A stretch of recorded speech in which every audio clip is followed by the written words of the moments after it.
है आपको, भूलना नहीं है कि ये ऑक्सीडेशन हाफ सेल है। यहाँ पर हमेशा लेफ्ट साइड पर बेटा ऑक्सीडेशन होगा और राइट साइड पर हमेशा क्या होता है, रिडक्शन। तो राइट साइड पर देखेंगे तो बेटा रिडक्शन का मतलब क्या है, addition of electrons. Addition of, तो ऐड हो गए इलेक्ट्रॉन्स, किस पे ऐड हो गए, कौन सा मेटल रहता है हमें, सेम मेटल है। तो एक्चुअल में क्या हो रहा होगा कि Zn प्लस जो आयन है ये इन दो इलेक्ट्रॉन्स को क्या करेंगे बेटा, एब्जॉर्ब कर लेंगे और किसमें कन्वर्ट हो जाएंगे, जिंक मेटल में कन्वर्ट हो जाएंगे। इलेक्ट्रॉन कैसे फ्लो करने लगेंगे, देखो इस डायरेक्शन में, है ना, इलेक्ट्रॉन्स इधर फ्लो करेंगे और करंट की डायरेक्शन क्या होगी, अपोजिट होगी, करंट यहां से यहां फ्लो करेगा। ठीक है, इसके बाद हम देख रहे थे बेटा, जानने की कोशिश करते हैं कि कंसंट्रेशन राइट साइड पर ज्यादा क्यों है, C2 की वैल्यू क्यों ज्यादा रखनी है, कैसे आप याद रख पाओगे इसको। तो देखो इसका सिंपल सा एग्जांपल है, सिंपल सी बात है, आप देखो एक्सप्लेनेशन, जिंक मेटल इसमें बेटा कन्वर्ट हो रहा है जिंक आयन में, यानी जिंक आयन की कंसंट्रेशन तो इधर क्या हो रही है, इंक्रीज कर रही है। इनिशियली देखो क्या है, इनिशियली शुरुआत में देखोगे तो ये कंसंट्रेशन बेटा जिंक आयन की क्या है, कम है ना, less than C1 is less than C2।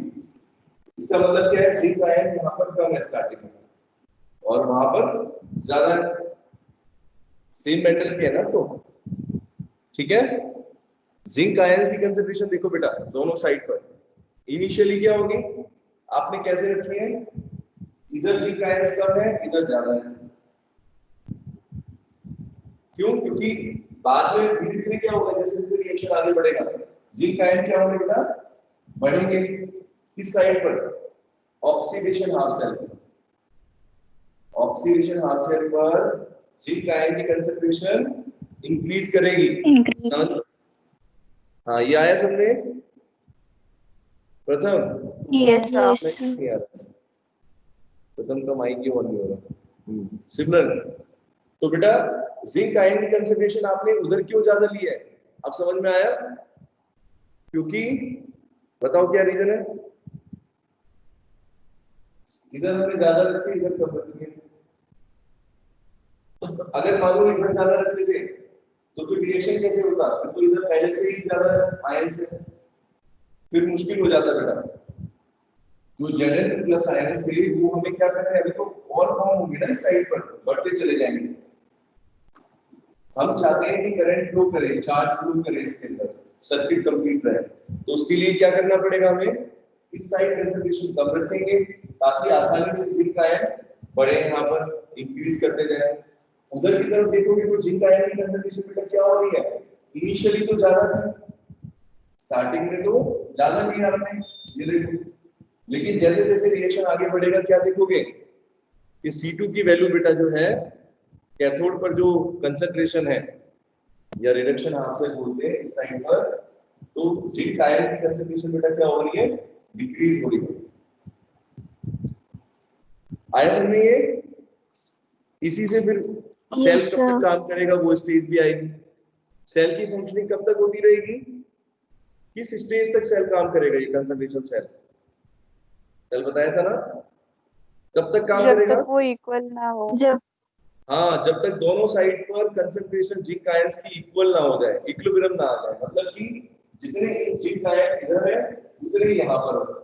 अब इधर की कंसंट्रेशन बेटा क्या हो रही है, देखो C1 is increasing, C2 is decreasing, समझ रहे हो ना, डिफरेंस तो इसलिए रखना था क्योंकि इधर की बढ़ेगी उधर की कम होगी, तभी तो दोनों एक कहीं बीच में कहीं जाके एक पोजीशन पर इक्वल हो जाएंगे, और जिस कंसंट्रेशन पर इक्वल हो जाएंगे, C1 C2 की वैल्यू इक्वल हो गई, उस पर क्या होगा, क्या चीज देखोगे आप, अगर C1 और C2 की वैल्यू इक्वल हो जाए, मतलब जिंक आयन की कंसंट्रेशन दोनों साइड इक्वल हो गई, तो क्या होगा, सबसे इंपॉर्टेंट बात क्या होगी,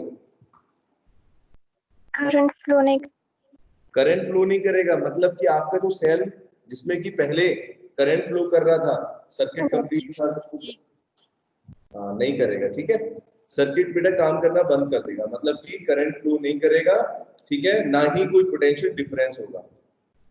पोटेंशियल डिफरेंस का मतलब करंट से समझते हो ना, अगर कहीं करंट फ्लो कर रहा है बेटा तो इसका मतलब कोई ना कोई पोटेंशियल डिफरेंस उस चीज के बीच में जरूर होगा जहां पर करंट फ्लो कर रहा है। जिन पॉइंट्स के बीच में, अगर इन इलेक्ट्रोड्स की बात करें, इनके बीच में अगर कोई बेटा करंट फ्लो कर रहा है तभी इसमें कोई पोटेंशियल डिफरेंस की वैल्यू होगी। अगर पोटेंशियल डिफरेंस जीरो हो गया तभी करंट की वैल्यू भी क्या हो जाएगी, जीरो हो गई, क्योंकि दोनों इक्वल पोटेंशियल पर हो गए। तो जब बेटा दोनों साइड कंसंट्रेशन इक्वल हो गई है तो क्या क्या चीजें इक्वल हो गई, पोटेंशियल भी इक्वल हो गया दोनों साइड पर। इलेक्ट्रोड पोटेंशियल क्या हो गया, both side. Genetic plus ion की कंसंट्रेशन को तो डिपेंड करता है इलेक्ट्रोड पोटेंशियल, पढ़ा ना नन्नेस इक्वेशन में। नन्नेस इक्वेशन में बेटा पढ़ा है हमने कि कंसंट्रेशन के ऊपर डिपेंड करता है इलेक्ट्रोड पोटेंशियल, है ना। तो अगर दोनों साइड पर इलेक्ट्रॉन्स की कंसंट्रेशन सेम हो गई है तो बेटा उसका जो इलेक्ट्रोड पोटेंशियल है वो भी क्या हो जाएगा, सेम हो जाएगा। तो डिफरेंस कितना हुआ, पोटेंशियल डिफरेंस, मतलब सब्ट्रैक्ट करेंगे ई कैथोड माइनस ई एनोड, इसमें से सब्ट्रैक्ट करेंगे तो क्या हो जाएगा, जीरो आएगा। ये देखो ई सेल की वैल्यू क्या आएगी at this condition C1 C, जब ये कंसंट्रेशन है, जब दोनों साइड कंसंट्रेशन इक्वल हो गई तो बेटा यू विल सी ये ई सेल की वैल्यू क्या हो गई, जीरो हो गई। समझे मेरी बात, आगे सबको समझ में। Yes sir. पहले फंक्शनिंग कब करता है, जब दोनों के बीच में कंसंट्रेशन डिफरेंस होता है, और कब तक करता है, जब तक दोनों की कंसंट्रेशन इक्वल नहीं हो जाती। जैसे ही दोनों की कंसंट्रेशन सेम हो गई तो करंट फ्लो करना बंद कर देगा, I = 0, इलेक्ट्रॉन का फ्लो बेटा बंद हो जाएगा, करंट बंद हो जाएगा, और ई सेल हमारा जो है, क्योंकि कोई पोटेंशियल डिफरेंस रहेगा ही नहीं, दोनों साइड पोटेंशियल इक्वल हो गया तो पोटेंशियल डिफरेंस क्या हो गया, जीरो हो गया। आगे समझे अच्छे से, कंसंट्रेशन सेल आपको अच्छे से। अच्छा, इसमें बेटा ये कंसंट्रेशन सेल जो मैंने आपको बताया है ये तो था दो मेटल्स के लिए हमने लिया, मतलब कि एक मेटल लिया, जिंक मेटल लिया, कॉपर लिया, कोई भी ऐसा मेटल लिया, मतलब कि एक्टिव मेटल्स की इलेक्ट्रोड ली। अगर हम ऐसा करें, इसकी जगह अगर हम गैसियस इलेक्ट्रोड को लें, गैसियस इलेक्ट्रोड क्या था अपना, जैसे हाइड्रोजन, स्टैंडर्ड हाइड्रोजन इलेक्ट्रोड को लेते हैं और उसमें करते हैं ऐसा कि दोनों साइड कंसंट्रेशन डिफरेंट कर रहे हैं, तो उसमें कैसे मेजर करेंगे, ठीक है, तो वो भी देख लो आप। अच्छा बेटा ई सेल की वैल्यू जीरो होगी, लेकिन अगर मान लो किसी कंसंट्रेशन पर निकालनी है आपको तो फॉर्मूला क्या हो जाएगा अपना, ई सेल =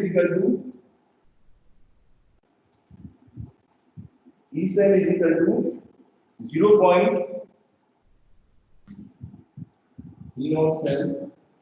ये फॉर्मूला होता है ना, जो आपको कराया था, देखो लास्ट में 0.059 अपॉन में n, और यहाँ पर बेटा क्या रखते हैं, कंसंट्रेशन रखते हैं। अब कौन सी कंसंट्रेशन ऊपर होती है, ऑक्सीडेशन वाली ऊपर रहती है, तो यहाँ पर ऑक्सीडेशन की कितनी रखी है हमने, C1 मान रहे हैं ना, देखो तो ऊपर क्या आ जाएगा फॉर्मूले में, C1 उधर दिख रहा है, दिखता ना C1, और नीचे बेटा हो गए C2, ठीक है, ठीक है ना। लेकिन इसके लिए ई सेल की वैल्यू कितनी होगी, अगर हम, ये तो एक हमने नॉर्मल किसी भी सेल के लिए लिया ना, अगर हमारा कंसंट्रेशन सेल होगा बेटा ई नॉट सेल की वैल्यू क्या हो जाएगी, जीरो होगी। क्यों, क्योंकि ई नॉट सेल क्या होता है ना, E not cathode minus E not anode. अब कैथोड और एनोड आपने सेम मेटल के लिए ना, because you take the cathode and anode of the same metal, तो इसकी वजह से बेटा जो स्टैंडर्ड रिडक्शन पोटेंशियल है अपना ई नॉट की वैल्यू दोनों के लिए क्या होगी, सेम होगी, नहीं होगी। जिंक के लिए माइनस 0.76 है, तो इधर भी माइनस 0.76 माइनस 0.76 आपस में कट जाएंगे, क्या आ जाएगा, जीरो। तो ई नॉट से बेटा क्या हो जाएगा, जीरो हो जाएगा। अभी बच्चे कंफ्यूज नहीं होना कि अभी वो पहले वाली कंडीशन बताई थी, बेटा वो कंडीशन तो मैंने तब बताई जब ई सेल की वैल्यू जीरो हो जाएगी, यानी कि पूरा ई सेल ही जीरो हो जाएगा। वो कब होगा, वो तो जब आपका कंसंट्रेशन सेल काम ही नहीं करेगा, ठीक है। अभी तो हम कभी कंसंट्रेशन निकाले, मान लो स्टार्टिंग की बात करें, अभी हमारा जो है कंसंट्रेशन की डिफरेंस मौजूद है, मतलब कि C1 की वैल्यू जो है वो कम है और C2 की ज्यादा है। तो इस तरीके से लिख सकते हैं। ये बिटा टर्म जो है वो क्या हो गया, जीरो हो जाएगा। तो खाली क्या बचेगा फॉर्मूला हमारा, ये देखिए। अब अगर कोई क्वेश्चन ऐसा दिया हुआ है जिसमें कंसंट्रेशन सेल बोल दिया उसने और दो डिफरेंट कंसंट्रेशन दे रखी है, C1 ऑक्सीडेशन हाफ सेल की दे रखी है, C2 रिडक्शन हाफ की दे रखी है, N चार्ज हो गया आपका, तो E सेल की वैल्यू निकाल सकते हो minus 0.059 upon N multiply by C1 upon C2 concentration. बताओ आया इतना समझ में? ये फॉर्मूला कहाँ यूज होगा? Yes sir. ये स्पेसिफिक बेटा फॉर्मूला है, इसमें नोट्स में रह गया है, तो आप लोग ना इसको नोट कर लो। प्रेशर वाला लिख दिया है, ये वाला फॉर्मूला रह गया। तो ई सेल की वैल्यू निकाल सकते हैं कंसंट्रेशन सेल के अंदर minus 0.059 upon m C1 upon C2। इसके ऊपर एक क्वेश्चन दे दूंगा आपको, ठीक है? आज न्यूमेरिकल साथ दे दूंगा दो तीन, एक ये है एक प्रेशर के लिए। ये आया समझ में? ये कब वैलिड है बेटा? जब सेम मेटल है तो उसके लिए कंसंट्रेशन सेल हम लेते हैं, तो उसकी वैल्यू कैसे निकालेंगे? कहां से आया? नर्नेस इक्वेशन से ही आया है ना। बस उसमें ई नॉट सेल की वैल्यू बेटा क्या कर दिया हमने, जीरो हो गई, क्योंकि सेम मेटल के लिए। इतना आ गया समझ में? चलो, यस सर। कोई डाउट है बेटा किसी को? साक्षी, इस फॉर्मूले में ये फॉर्मूला क्या है, कब यूज होगा ये formula? In case of concentration cell, जब हमारा कंसंट्रेशन सेल है बेटा in which C1 is less than C2। जिस भी मेटल का आप ले रहे हो, ठीक है, उसकी बस आपको क्या रख देनी है, कंसंट्रेशन रखनी है, और ऑक्सीडेशन हाफ सेल पर कितनी है, C1 और C2 की तरह। ठीक है, ई नोट सेल इसमें से गायब हो गया क्योंकि वो कैंसिल आउट हो गया।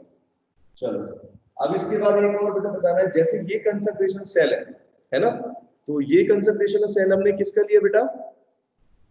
प्रथम एक्टिव मेटल का लिया, किसी एक्टिव मेटल का लिया, कॉपर, जिंक, आयरन, ठीक है, इस तरह के किसी मेटल का, कोई भी मेटल ले सकते हैं, है ना।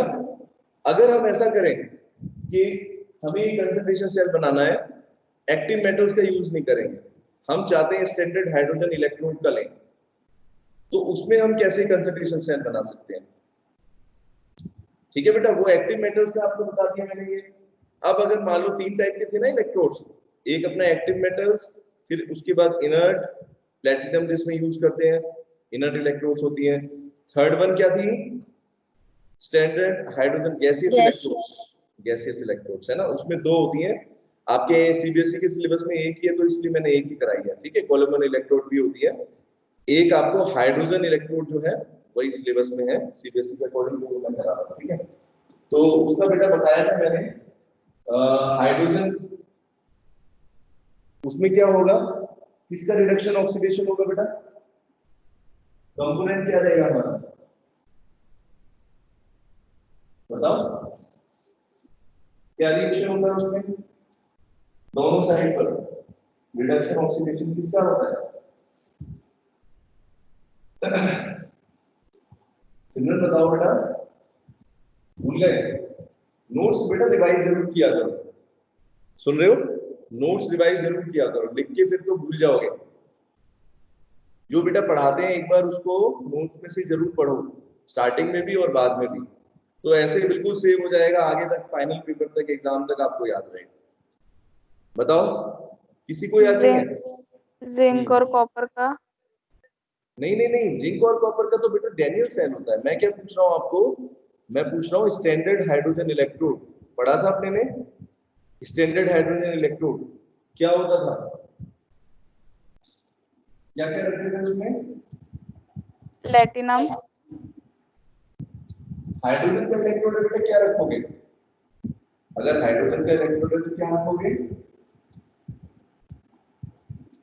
देखो, ये था, इसमें हाइड्रोजन गैस जो थी वो बबल करते थे नीचे की तरफ, और अपना इलेक्ट्रोलाइट कौन सा होता था जिसमें H पॉजिटिव आयन है ना, H पॉजिटिव आयन, याद आया? HCl लेते हैं, कंसंट्रेशन इसकी 1 मोलर होती थी, बताओ यही था ना, ऐसे भूल गए। और ये किस मेटल का लेते हैं? इनर्ट मेटल होना चाहिए प्लेटिनम। हाइड्रोजन गैस इसमें बेटा बबल करेंगे, ठीक है। जो हमारा सॉल्यूशन होगा वो क्या होगा, ऐसा होना चाहिए ना, हमेशा देखो ध्यान रखो, कोई भी सेल हो, गैल्वेनिक सेल का कोई भी एग्जांपल आप देखो, मेटल के केस में भी यही देखते हैं कि जिस मेटल का स्वॉर्ड होता है उसी का हमें क्या लेना होता है बेटा, उसी का आयंस वाला इलेक्ट्रोलाइट लेना है। मतलब कि अगर हाइड्रोजन गैस इसमें अगर यूज करेंगे तो आयन कौन से होंगे हमारे, H पॉजिटिव। H पॉजिटिव किसमें होंगे, किसी एसिड के अंदर, HCl ले सकते हो, सल्फ्यूरिक एसिड ले सकते हो, है ना, नाइट्रिक एसिड, कोई भी ले सकते हो। बस एक बात का ध्यान रखना है कि H पॉजिटिव आयन होना चाहिए उसमें, एसिड होना चाहिए। और कंसंट्रेशन कितनी होती है, 1 मोलर होती है। 1 मोलर। इसी को बोलते हैं स्टैंडर्ड हाइड्रोजन इलेक्ट्रोड। हाँ, और इसका यूज क्या बताया था, यूज याद है, खुशी बताना यूज क्या है बेटा। हाँ, क्या कहाँ यूज करेंगे स्टैंडर्ड हाइड्रोजन इलेक्ट्रोड का,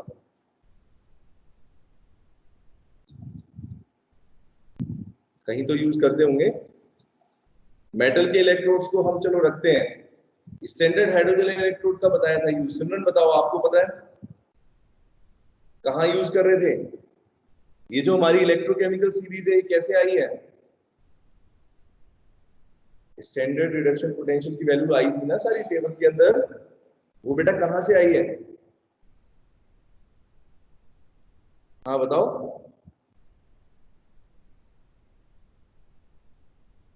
कहां से यूज करी बेटा, स्टैंडर्ड हाइड्रोजन इलेक्ट्रोड से मेजर करी थी।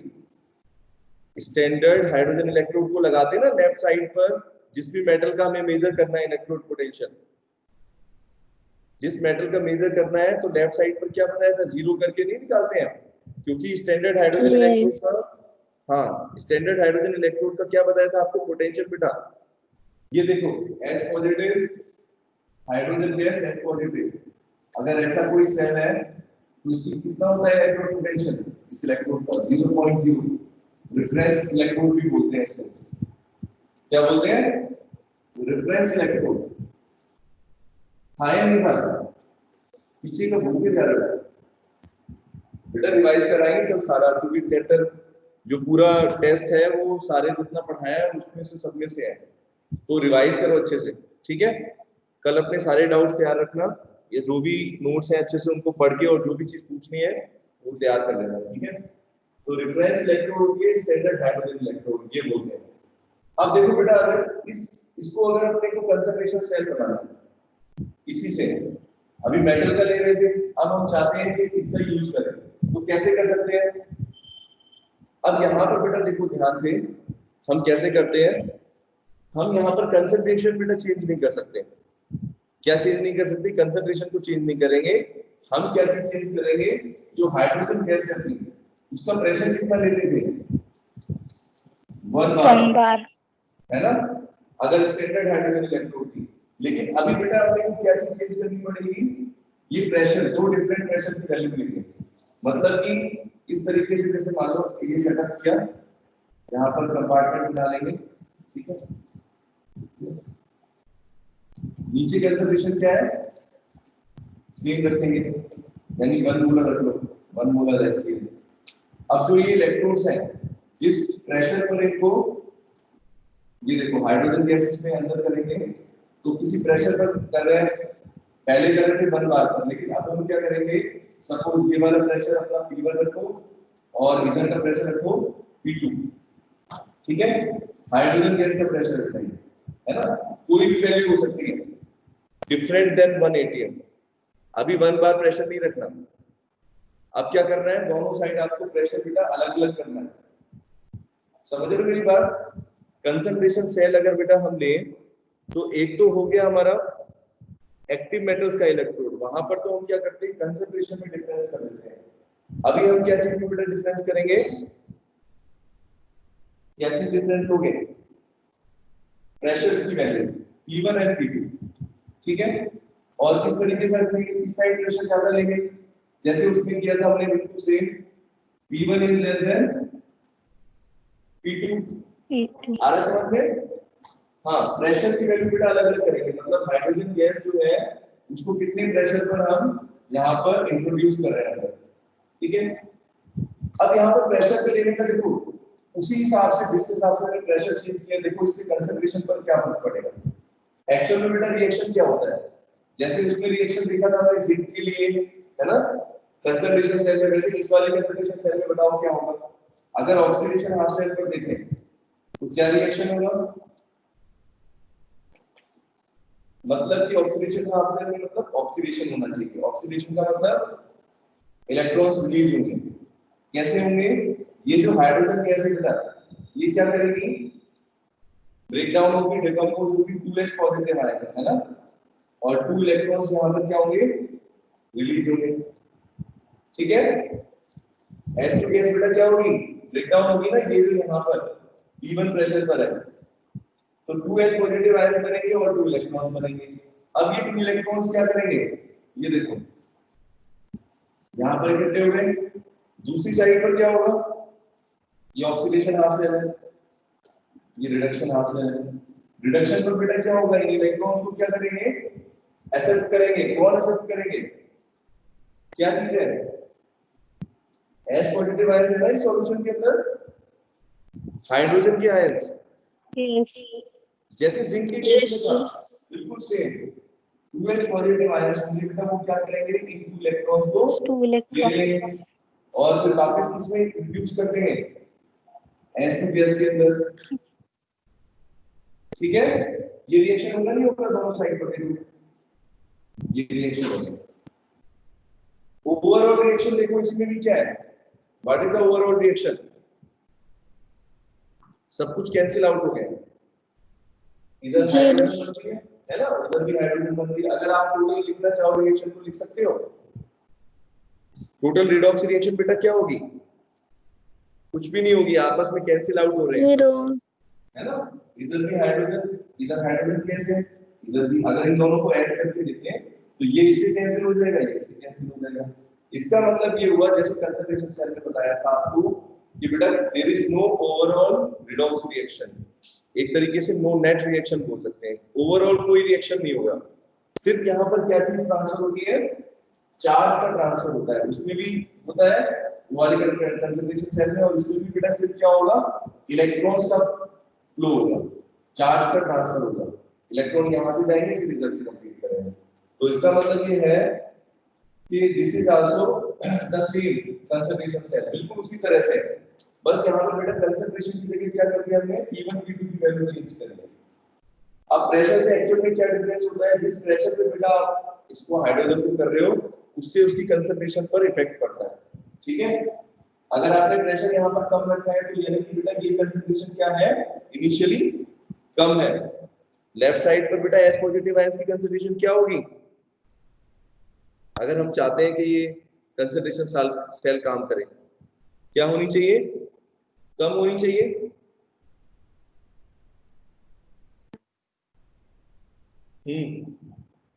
अदिति बताओ।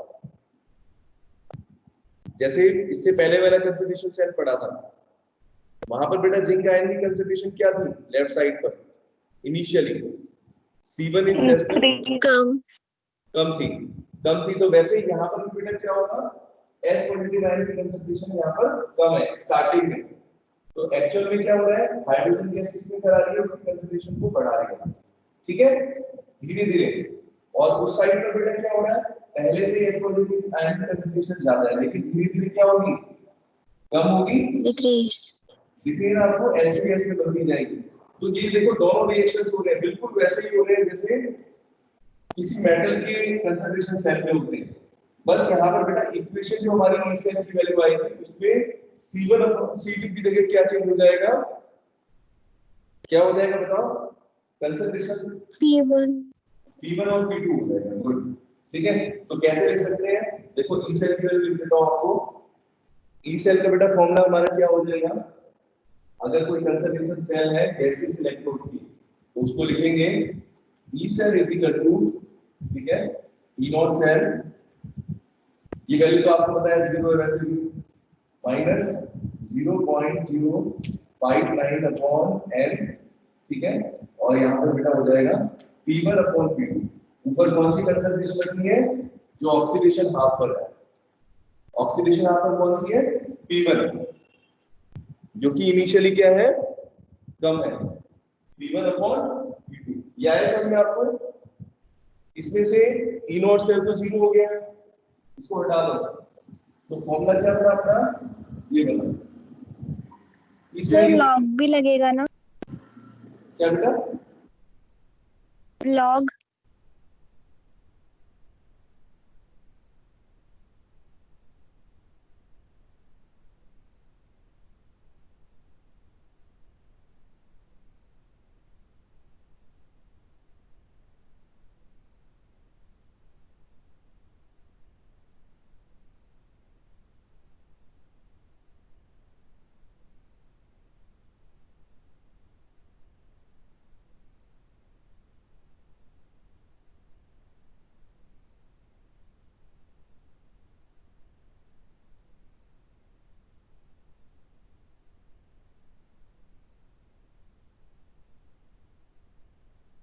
सर वीडियो पॉज हो गया है।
हो गई करेक्ट, श्योर, हो गई। क्या ऑडियो देखना क्लियर है?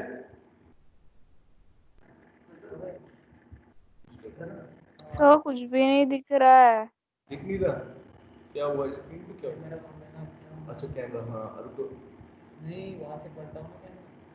कहाँ से पढ़ के आप देखना मतलब, अच्छा वो रिवर्स हो गया क्या, ये धुंधला सा क्यों हो रहा है? लाइट भी नहीं जल रही ना।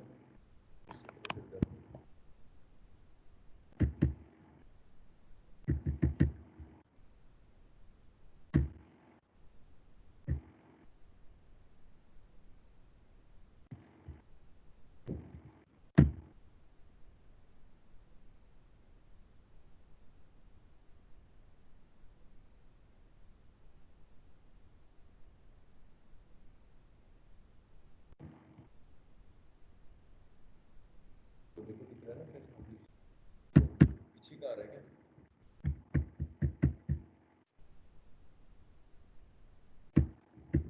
इसकी सेटिंग कैसे की?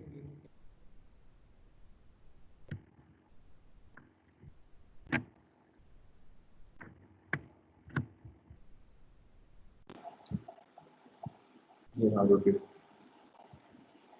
अच्छा ठीक है।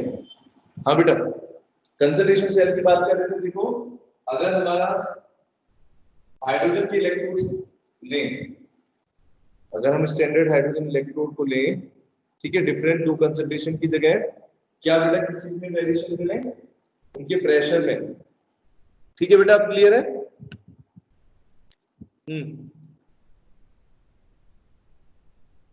अदिति ठीक है?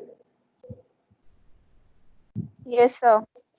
हाँ, तो बेटा ये फॉर्मूला समझ में आया आपको? इससे इक्वल क्या हो जाएगा बेटा, -0.059 upon n P1 upon P2, where P1 is the concentration on the, P1 कौन सी कंसंट्रेशन है? P1 कंसंट्रेशन हाँ बताओ, ऑक्सीडेशन हाफ से ना, इस साइड की P1 इधर की है, C1 जब इधर की थी तो ऐसे याद रखना है, तो फर्स्ट वाली है वो C1 है और इधर C2 है, और ये कंसंट्रेशन बेटा क्या होगी, लेस देन होगी पीछे वाले की, यानी P1 is also less than P2। ठीक है, इतना आया समझ में? सर हाँ बोलो, फॉर्मूले में लॉग भी लगेगा ना? क्या कह रहे हो बेटा? हाँ, लॉग, थोड़ा जोर से बोलो, क्या ब्लर आ रही है वीडियो? हाँ, वो सर फॉर्मूले में लॉग भी लगेगा ना? हाँ लॉग भी तो रहेगा, नेचुरल लॉग, अपना लॉग भी वाला आएगा। ठीक है, ध्यान नहीं लगेगा ना, लॉग तो गायब भी होगी, यहाँ पर आएगा। और ये कौन सा अपना नॉर्मल जो लॉग हम यूज करते हैं, लॉग 10 है ये।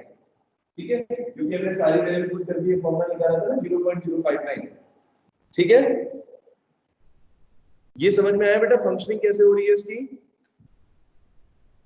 कंसंट्रेशन सेल्स दो टाइप के हो गए, एक हम जो मेटल के इलेक्ट्रोड्स का लेंगे, एक बेटा हम जो हाइड्रोजन के इलेक्ट्रोड्स का लेंगे। ये देखो, ठीक है, इलेक्ट्रोड सेम लेंगे, कंसंट्रेशन सेम लेंगे, लेकिन जो उसमें गैस मिले, ठीक है, हाइड्रोजन गैस जो हम यूज कर रहे हैं वो बेटा डिफरेंट प्रेशर्स पर होगी।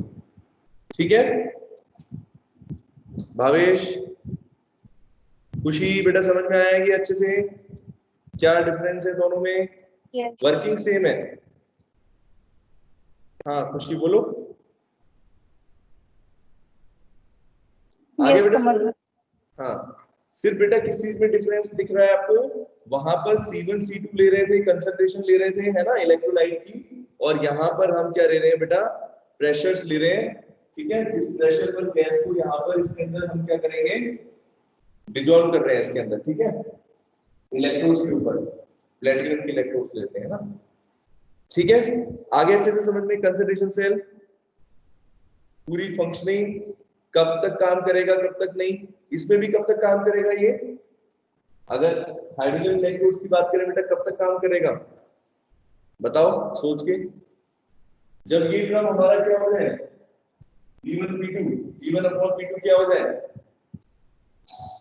इसकी वैल्यू 1 हो जाए, इक्वल हो जाए। हाँ, यानी दोनों साइड पर जब प्रेशर आपका, अगर क्योंकि धीरे धीरे मैंने बताया आपको, ये कंसंट्रेशन क्या हो रही है, इंक्रीज करेगी, H पॉजिटिव यहाँ पे डिक्रीज करेगी, ऐसा होता जाएगा, दोनों एक कॉमन पॉइंट पर आएंगे जहां पर दोनों का प्रेशर बेटा क्या हो जाएगा, कांस्टेंट हो जाएगा, सेम हो जाएगा, P1 will become equal to P2।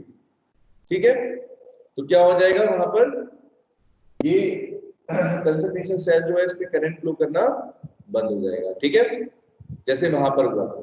ठीक है, क्लियर है? Yes sir. अगला टॉपिक पढ़े। यस अगला टॉपिक बेटा है इक्विलिब्रियम कांस्टेंट, एक डेरिवेशन कल कराया था, उसको दोबारा फिर करते हैं अच्छे से। हमारा एक रिलेशन था बेटा डगलस इक्वेशन से, अगर हम इक्विलिब्रियम कांस्टेंट की टर्म्स में लेके आए, देखो इक्विलिब्रियम कांस्टेंट को किससे रिप्रेजेंट करते हैं बताओ, किससे लिखते हो? अगर कोई केमिकल रिएक्शन हो रहा है उसमें इक्विलिब्रियम कांस्टेंट लिखना है, कैसे डिनोट करते हैं बेटा, क्या सिंबल यूज करते हैं? सिंबल तो बताओ ना, सिंबल बताओ। केसी। हाँ कौन सा? केसी। हाँ केसी करते हैं। ठीक है, और केसी का मतलब है कंसंट्रेशन की टर्म्स में। ठीक है, equilibrium constant in terms of concentration.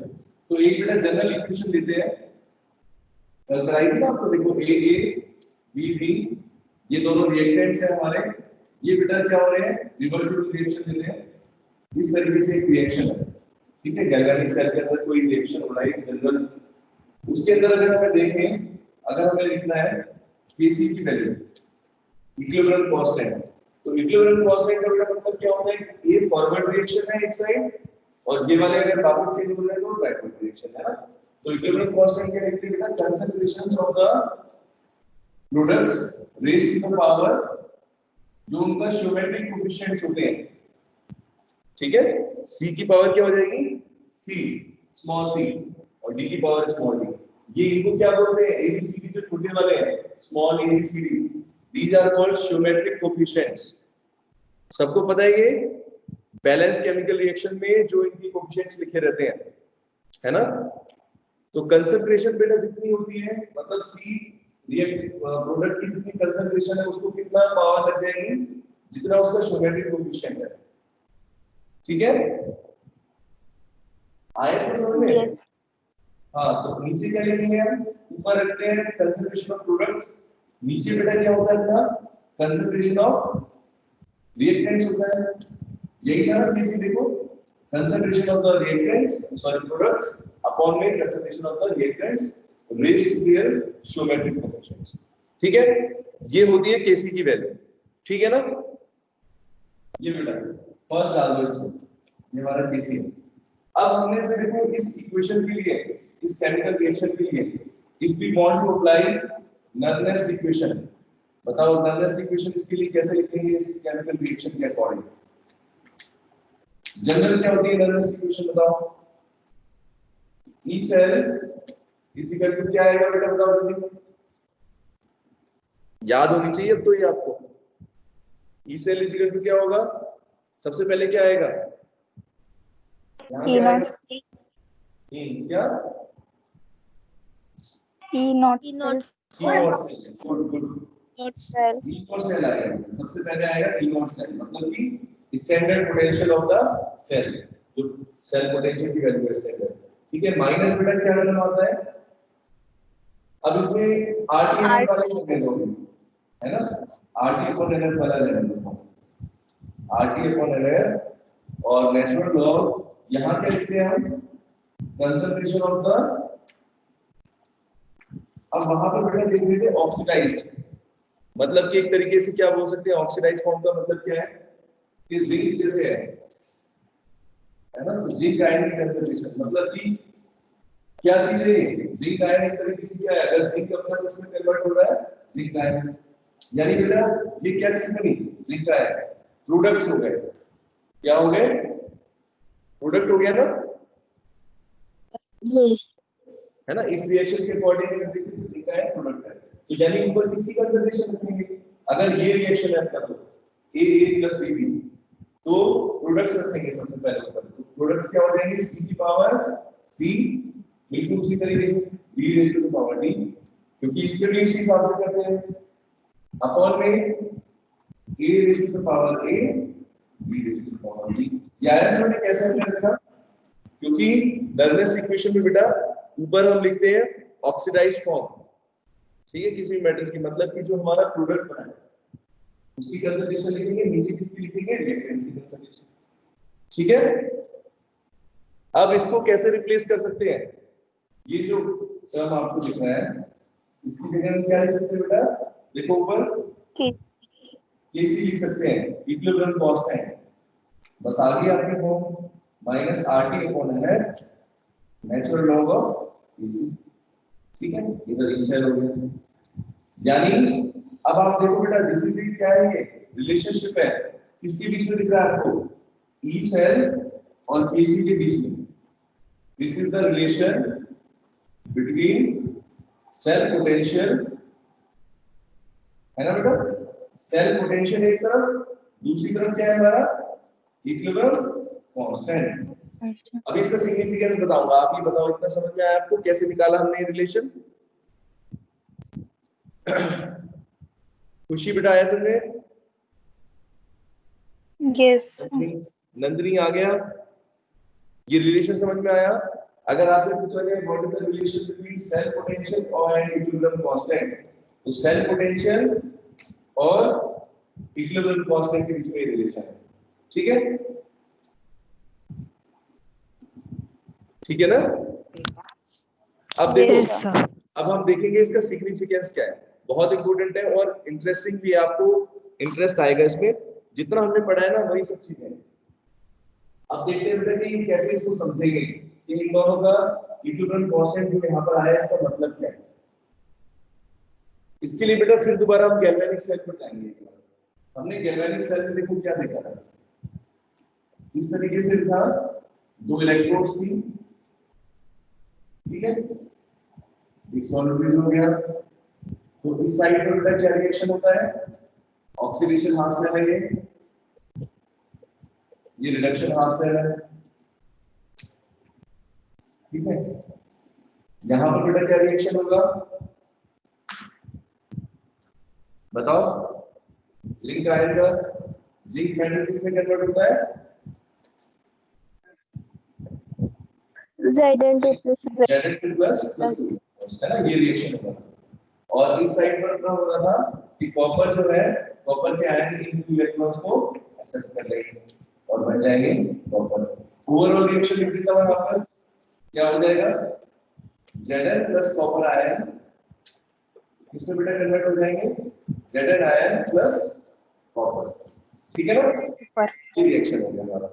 अब ये सब मैं क्यों बता रहा हूं, देखो अब हम दोबारा उस चीज पर जाएंगे कि इक्विलिब्रियम कांस्टेंट बेटा यहाँ पर क्या इंडिकेट कर रहा है। सबसे पहले इक्विलिब्रियम का मतलब क्या होता है बेटा, व्हाट इज इक्विलिब्रियम, बताओ किस चीज को इक्विलिब्रियम बोलते हैं, केमिस्ट्री में पढ़ा है थोड़ा बहुत। अगर एक ऐसा रिएक्शन देख ले, कोई भी रिएक्शन हो रहा है यहाँ पर, ये रिएक्शन आपका, तो इसमें बेटा इक्विलिब्रियम का मतलब क्या है, फॉरवर्ड रिएक्शन क्या है आप बताओ मुझे, what is the forward reaction.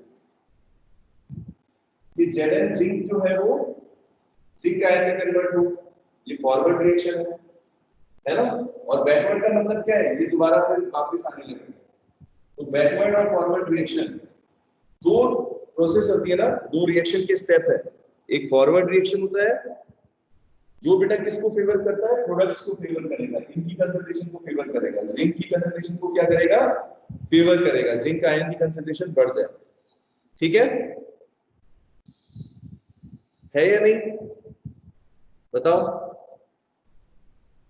Nandini बेटा इक्विलिब्रियम कांस्टेंट का मतलब समझ रहे हैं, इक्विलिब्रियम स्टेज कब आएगी, जब हमारा बेटा रेट ऑफ फॉरवर्ड, ठीक है, reaction is equal to the rate of forward is equal to backward reaction, है ना। दोनों रिएक्शन के फॉरवर्ड रिएक्शन, यानी कि आप फॉरवर्ड रिएक्शन को समझो, मैंने बताया जिंक मेटल किसमें कन्वर्ट हो रहा है बेटा, जिंक आयन में। तो ऐसा बोल सकते हैं कि फॉरवर्ड रिएक्शन में जिंक आयन की कंसंट्रेशन बेटा क्या हो रही है, बढ़ रही है ना, this is going to increase. और कॉपर के साथ क्या हो रहा है उधर, कॉपर के आयन के साथ देखो, कॉपर के आयन की कंसंट्रेशन बेटा जैसे जैसे ये रिएक्शन आगे बढ़ेगा क्या देखोगे, कम होती जाएगी, decrease. होगी ना। अब दोनों के बीच में एक इक्विलिब्रियम कब बनेगा बताओ खुशी, दोनों के बीच में इक्विलिब्रियम कब बनेगा, जिंक आयन की कंसंट्रेशन और कॉपर के आयन की कंसंट्रेशन के बीच में इक्विलिब्रियम कब बनेगा, जब ये दोनों कंसंट्रेशन क्या होते हैं, ये बढ़ते बढ़ते इक्वल हो जाए, है ना सिमरन, ठीक है बेटा, दोनों की Yes, sir. कंसंट्रेशन इक्वल हो जाएगी, इसकी बढ़ेगी, जिंक की बढ़ते बढ़ते मान लो, जैसे मान लो 0 से स्टार्ट होंगे और 0.5 होगी, और उसकी मान लो 1 से 1 मोलर लेते हैं ना स्टैंडर्ड पे, 1 मोलर से कम होते होते 0.5 पर मिल गई, दोनों की कंसंट्रेशन एक पॉइंट ऐसा आ गया, दोनों की क्या हो गई, कांस्टेंट हो गई, ठीक है, उसको बोलेंगे that is a equilibrium condition. तब बेटा इक्विलिब्रियम कांस्टेंट की वैल्यू हम निकालते हैं, तो कैसे आएगी, उस टाइम पर केसी की वैल्यू बताओ कैसे लिखोगे। केसी का फॉर्मूला होता है कंसंट्रेशन ऑफ द प्रोडक्ट, है ना, raise to their symmetric power upon the concentration of the reactant. और अगर आयंस की बात करें, आयंस की बात करें तो देखो कौन सा रिएक्टेंट है, ये देखो प्रोडक्ट आपका क्या दिख रहा है आयंस के केस में, मेटल की बात नहीं कर रहे, we are talking about ions. तो बताओ बेटा ऊपर क्या हो जाएगा, प्रोडक्ट में कौन सा आयन है? जिंक आयन है प्रोडक्ट में। और रिएक्टेंट में कौन से आयन है? कॉपर के आयन है कि नहीं? Kc की वैल्यू क्या होगी? Zn plus upon A। अब बात कर रहे हैं बेटा इन दोनों की कंजर्वेशन, इक्विलिब्रियम कांस्टेंट क्या होना चाहिए? 1। यानी इन दोनों की कंजर्वेशन क्या हो जाए? 1 के इक्वल। That means Zn plus ion is equal to copper ion. जिस स्टेज पर ऐसा हो जाएगा उसी को बोलेंगे दैट इज इक्विलिब्रियम। ठीक है, इतना है समझे? ग्राफ की मदद से समझाता हूं, ग्राफ की हेल्प से देखो और अच्छे से समझ में आएगा। इतना आया वैसे बेटा? इक्विलिब्रियम कब एस्टैब्लिश होगा? जब Kc की वैल्यू 1 होती है, यानी कि Zn आयन जिंक आयंस की कंसंट्रेशन यानी कि प्रोडक्ट्स जो हमारे बन रहे हैं जिंक आयंस उनकी अपॉन में कॉपर आयन जो कि रिएक्टेंट है, ठीक है, इनकी कंसंट्रेशन में क्या हो जाए? इक्वल 1 के इक्वल हो जाए और आपस में दोनों क्या हो जाए? बराबर हो जाए, है ना? ठीक है, Zn ion concentration is equal to copper ion concentration. ठीक है, ऐसी कंसंट्रेशन में बेटा क्या होगा? जब दोनों की कंसंट्रेशन इक्वल हो जाएगी तब क्या बोलोगे? ये देखो इक्विलिब्रियम से इक्विलिब्रियम आ गया, है ना? ग्राफिकली देखो बेटा ग्राफ कैसे ड्रॉ करेंगे, देखो इस ग्राफ से आपको बहुत समझ में आएगा अभी। ये ग्राफ ड्रॉ करके देखते हैं। यहां पे बेटा हम रखेंगे standard reduction potential, standard reduction potential SRP, मतलब कि कॉपर का भी और जिंक का भी, दोनों का रखना है, ठीक है? और ये बेटा है एक्सटेंट ऑफ रिएक्शन, मतलब कितना रिएक्शन हो गया है। अच्छा, स्टार्टिंग में रिएक्शन होगा तो धीरे धीरे धीरे, है ना? इक्विलिब्रियम का मतलब क्या है बेटा कि अब जो है और ज्यादा प्रोडक्ट नहीं बनने वाले, मतलब क्योंकि दोनों का रेट इक्वल हो गया। स्टार्टिंग में तो क्या होगा? तेजी से रिएक्टेंट की कंसंट्रेशन डिक्रीज होगी और प्रोडक्ट तेजी से बनेगा। रिएक्टेंट कम होता जाएगा, प्रोडक्ट बढ़ता जाएगा, लेकिन एक स्टेज तक होगा ऐसा, सिर्फ इक्विलिब्रियम तक होगा। इक्विलिब्रियम के बाद फिर बेटा क्या देखेंगे कि हमारी जो कंसंट्रेशन है प्रोडक्ट्स की वो उतनी नहीं बढ़ेगी, जितनी प्रोडक्ट की बढ़ रही है उतनी रिएक्टेंट की होगी, सेम होगी। देखो इसको कैसे देखो, स्टैंडर्ड रिडक्शन पोटेंशियल पर अगर देखिए बेटा, एक तो हमारा ये ग्राफ और एक ये वाला ग्राफ, देखो ये जो बेटा कंसंट्रेशन है ये किसकी है? हमारी oxidised form, oxidation half cycle concentration, और ये है हमारा रिडक्शन हाफ साइकिल। अभी समझाता हूं। कैरियर सेल के केस में देखो जिंक आयंस होते बेटा ऑक्सीडेशन हाफ साइकिल पर, है ना? जिंक आयन की कंसंट्रेशन तो क्या हो रही है बेटा? जिंक आयन की कंसंट्रेशन धीरे धीरे इंक्रीज कर रही है कि नहीं? जिंक आयन यस जैसे जैसे रिएक्शन आगे बढ़ाएगी, एक्सटेंड ऑफ रिएक्शन का मतलब बेटा क्या है? कितना टाइम हो गया, मतलब कि कितना रिएक्शन कंप्लीट हो चुका है। यहाँ पर मान लो 10% कंप्लीट हुआ, ये 20% ऐसे करके लास्ट में आ गया 100%। यहाँ पर क्या हो गया? 100% कंप्लीट हो गया इस स्टेज पर। तो जिंक आयन की कंसंट्रेशन बेटा डिग्री आपको इंक्रीज करती है ना? ऑन द अदर एंड अगर देखें ऑक्सीजन रिडक्शन हाफ साइकिल पर कॉपर आयन की कंसंट्रेशन को देखो, कॉपर आयन की कंसंट्रेशन देखो मैक्सिमम होती है ना उस टाइम पर। इन दोनों की कंसंट्रेशन बताता हूं, रिडक्शन पोटेंशियल की बात करते हैं। जिंक का कितना होता है बेटा? -0.76 वोल्ट था, है ना? Standard reduction potential of zinc. Copper का कितना था? 0.34 वोल्ट। अब देखो आप इसका रिडक्शन पोटेंशियल बेटा क्या हो रहा है? धीरे धीरे कम हो रहा है, पूरा ना देखो 0.34 से क्या हो जाएगा? यहां तक आते हैं 0 होगा, ऐसे इसका भी ऐसे 0.76 से। अब ये तो पहले से नेगेटिव वैल्यू है, समझ रहे मेरी बात? इनका बेटा रिडक्शन पोटेंशियल इसका इंक्रीज करेगा -0.76 से -0.3, 0.2, 0.1। यहां जाके क्या हो गया? दोनों मिल गए, यानी ऑक्सीडेशन हाफ सेल और रिडक्शन हाफ सेल दोनों का रेट बेटा क्या हो गया? इक्वल आ गया। किस पॉइंट पर? यहां पर आपका रिएक्शन हो गया 100% कंप्लीट। ये है बेटा इक्विलिब्रियम कांस्टेंट, ये आपका इक्विलिब्रियम बन गया।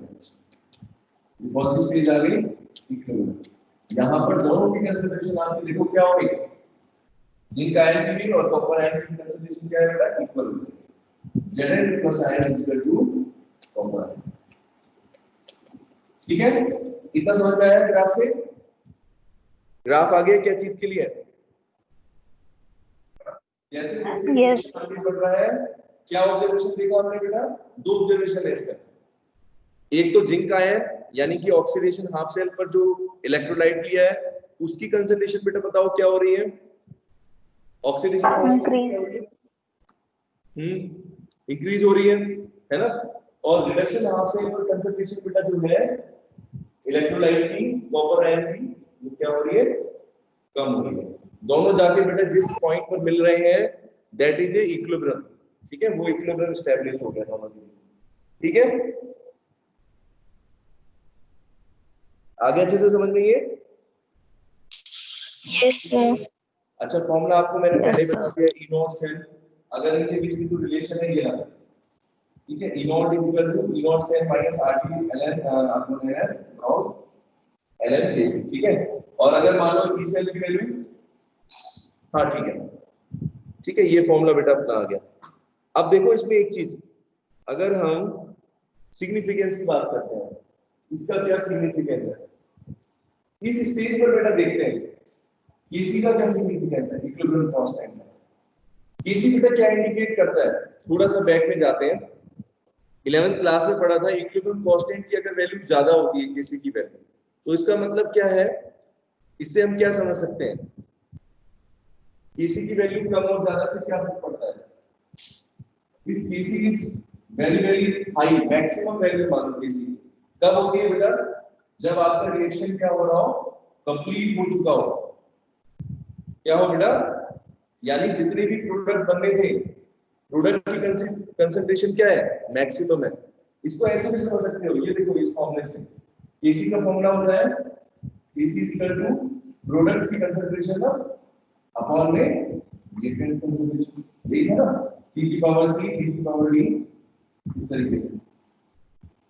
और अगर डैनियल सेल के केस में लिखना चाहते हैं तो ऊपर क्या आ जाएगा?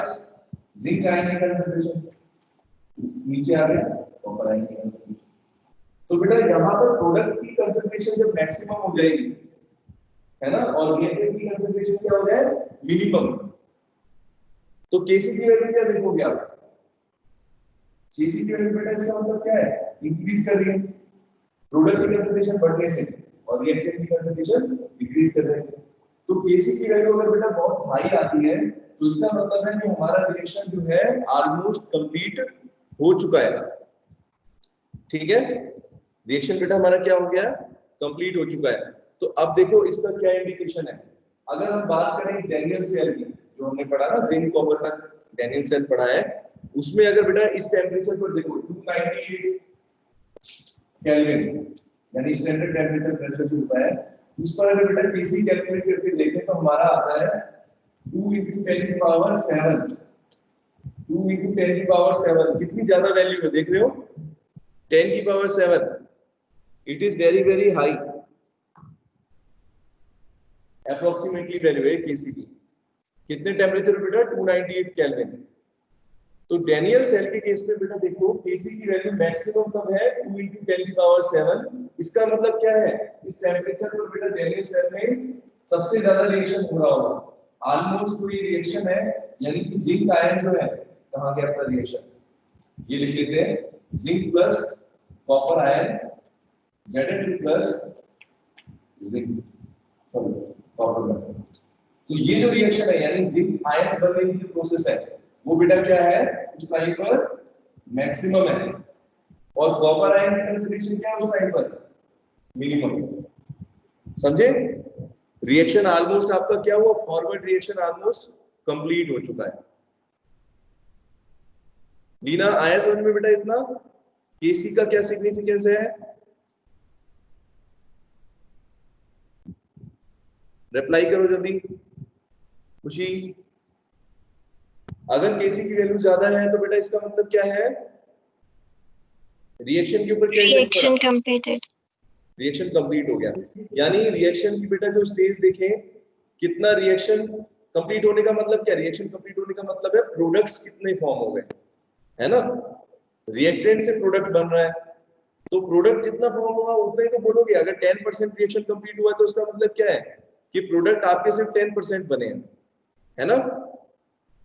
तो बेटा केसी का आपको ये याद रखना है, केसी का इस इक्वेशन में जो रिलेशन हम देख रहे हैं, तो बेटा ई सेल की वैल्यू देखो सबसे ज्यादा कब होगी, खुद देखो आप, जब ये फैक्टर बेटा आपका केसी क्या हो जाए यहाँ पर 1 हो जाए, यानी log 1 अपना सॉल्व होके ये टर्म हट जाएगा, मैक्सिमम वैल्यू आ जाएगी। ई सेल की वैल्यू किसके बराबर आ जाएगी बेटा, ई नॉट सेल के बराबर आ जाएगी, दैट इज 298 केल्विन। ये फैक्टर क्या हो जाएगा, कैंसिल हो जाएगा, ठीक है। log 10 1 तो अपना सॉल्व करके इसकी वैल्यू बेटा हट जाएगी यहाँ से, यानी इस सेल की वैल्यू जो है वो मैक्सिमम कब होती है, जैसा कि हम बार-बार बात कर रहे हैं, उसकी कंसंट्रेशन कब सबसे ज्यादा होगी जिंक आयंस की, 298 केल्विन पर। तो Kc की वैल्यू भी मैक्सिमम कब आती है, 2 × 10⁷, ठीक है। देखो सिग्निफिकेंस ये है, the value of Kc tells the extent of a redox reaction। क्या बताता है Kc, extent of a reaction, ठीक है। प्रथम नंदिनी, नंदिनी क्या समझ में आया बेटा बताओ, ये रिलेशन, इस रिलेशन से क्या समझ में आ रहा है, अगर Kc की वैल्यू को बढ़ाओगे, Kc की वैल्यू को बढ़ाओगे तो क्या होगा, नेगेटिव है ना ये, Kc की वैल्यू को बढ़ाओगे ये टर्म खत्म होगा और ई सेल क्या हो जाएगा, अपना मैक्सिमम आ जाएगा, ठीक है। Yes, sir. Yes, sir. Reaction Kc अपना मैक्सिमम हो रहा है, रिएक्शन कंप्लीट हो गया, ठीक है। Kc की वैल्यू कम है तो मतलब कि रिएक्शन आपका भी स्टार्ट हुआ है जस्ट। अच्छा कोई और ऐसा गैल्वेनिक सेल है जिसमें अगर हमारा Kc की वैल्यू बेटा कम है, तो इसका मतलब हम क्या समझे, उस टाइम पर अपना जो रिएक्शन है वो उसकी स्पीड बहुत कम है, मतलब कि बहुत अभी कंप्लीट नहीं हुआ है, ठीक है, स्टार्टिंग स्टेज है, ठीक है। चलो ओके, Yes. कल बेटा रिवाइज कर लेना, आज जो पढ़ाया है Yes, इसको sir. रिवाइज कर लेना और न्यूमेरिकल्स दूंगा वो आप कंप्लीट कर लेना। चलो okay bye, take care. Bye. Yes, sir.